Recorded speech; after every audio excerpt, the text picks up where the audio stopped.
ñi ngeen ci àndal bokk na ci Pape Moussa Sow bokk na ci également Aliou Gérard Koita waaye nañ koy defee baax def jotaay bu nekk rek ci tàmbali bi revue de presse judiciaire Fatima ki day jukkil leen dossier wala boog information judiciaire yi nga xamante ne ñoom ñoo rythmé woon semaine bi nga xamante ne ci lañ ñu nekk ak bii ñu génn Fatima ñu ngi lay nuyu di la dalal. nuyu naa la Pape delloo ziar nuyu la nuyu mbokku téléspectateurs yi safoo leeru jamono gërëm leen ci ni ñu toppee ak a teewlu balance nuyu chroniqueurs yi yaa ngi fi toog ak invité yi ñu ngi leen di ziar bu baax. Pape bu baaxee rek daañu ciy jàll sans plus tarder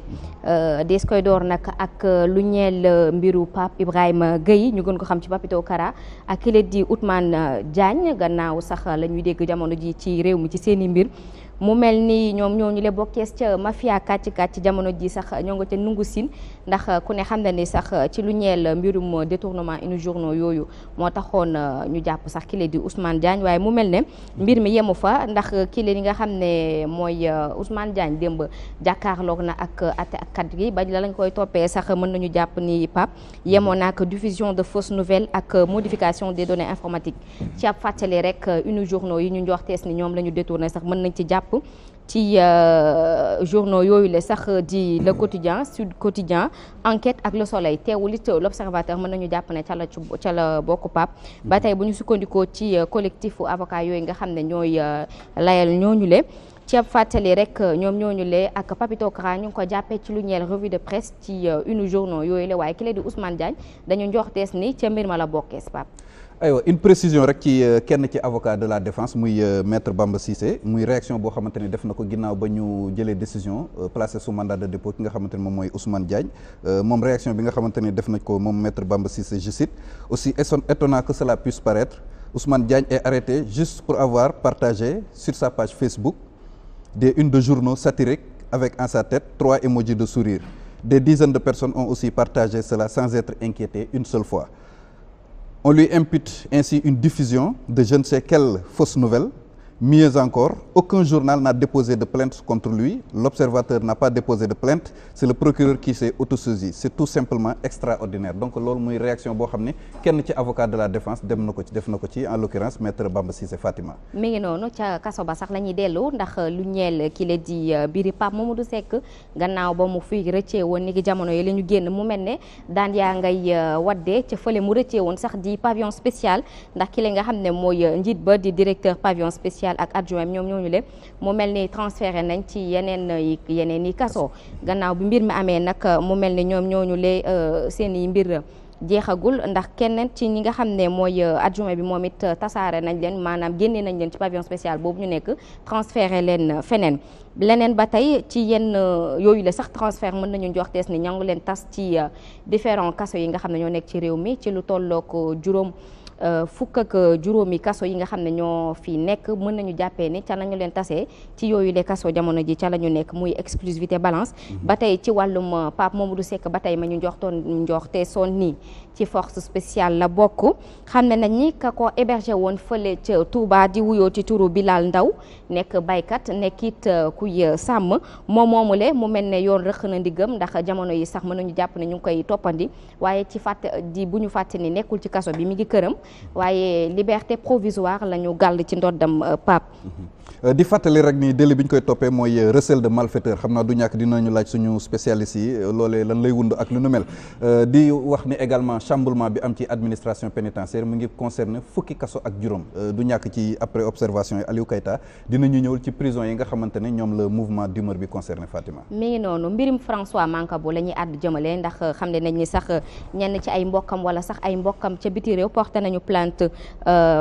fii ci réew mi ay autorités yi fi nekk xam ne ni sax la ñu def plainte bi ñu ngi ko amalee fële ca Paris ci lu ñeel dossier François Mancabou porté nañu plainte ci réewum États-Unis réewum Allemagne ak fële ca France di xamle ni rek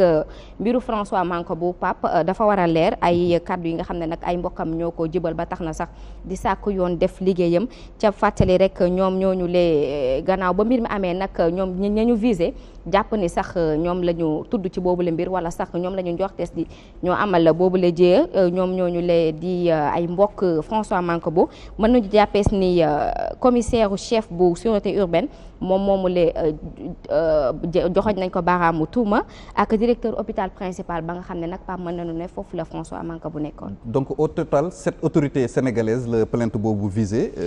mooy ñaar ñi nga fi tudd nii ak ñeneen ñoo xamante ni mbir mi concerné leen di fàttali également que François Mancabou jotul woon yegg fële ca prison ba garde à vue la jógee ñu admis ko fële ca hôpital principal ba foofu la faatoo Fatima am na tam ab l'enquête boo xamante ni procureur sàkku na dig tijji ko si ngir ñu leeral ci yan anam la faatoo.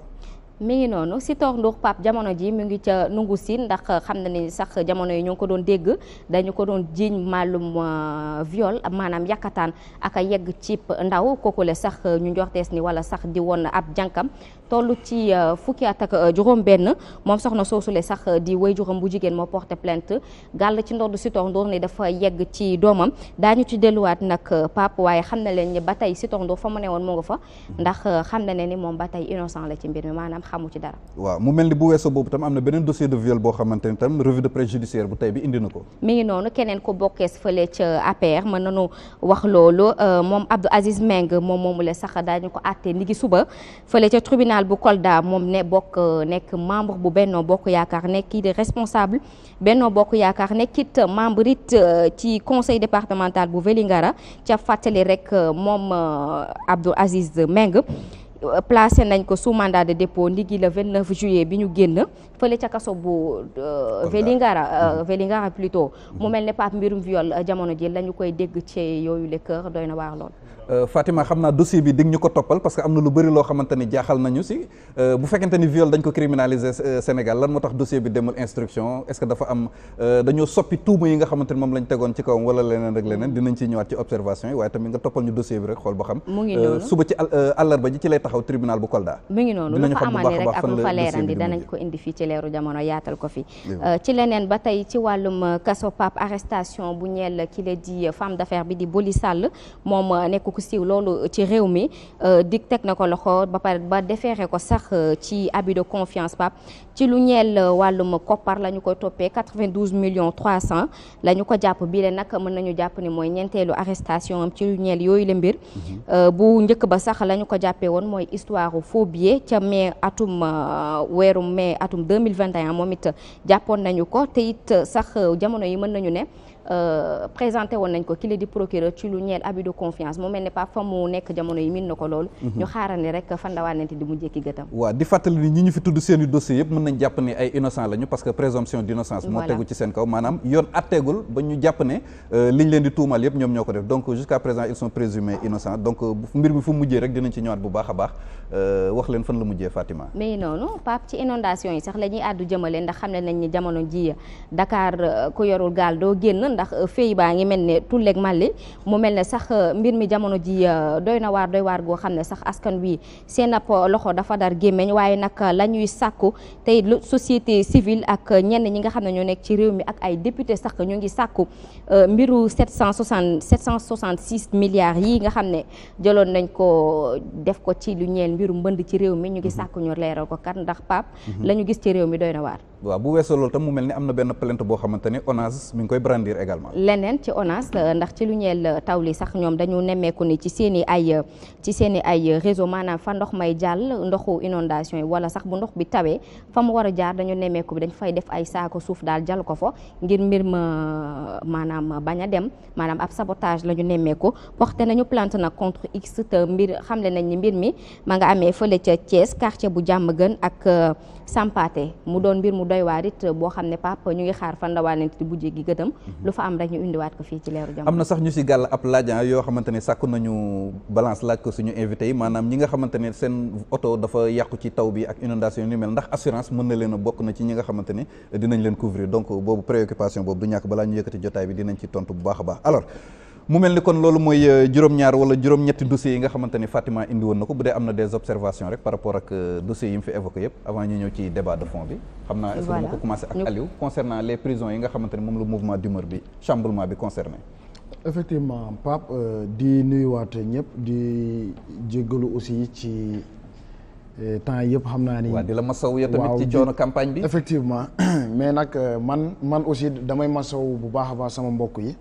ndax ñëpp xam nañu moom bu ma fi toogee rek jéelmaan yi la. donc maa ngi leen di nuyu bu baax a baax di leen wax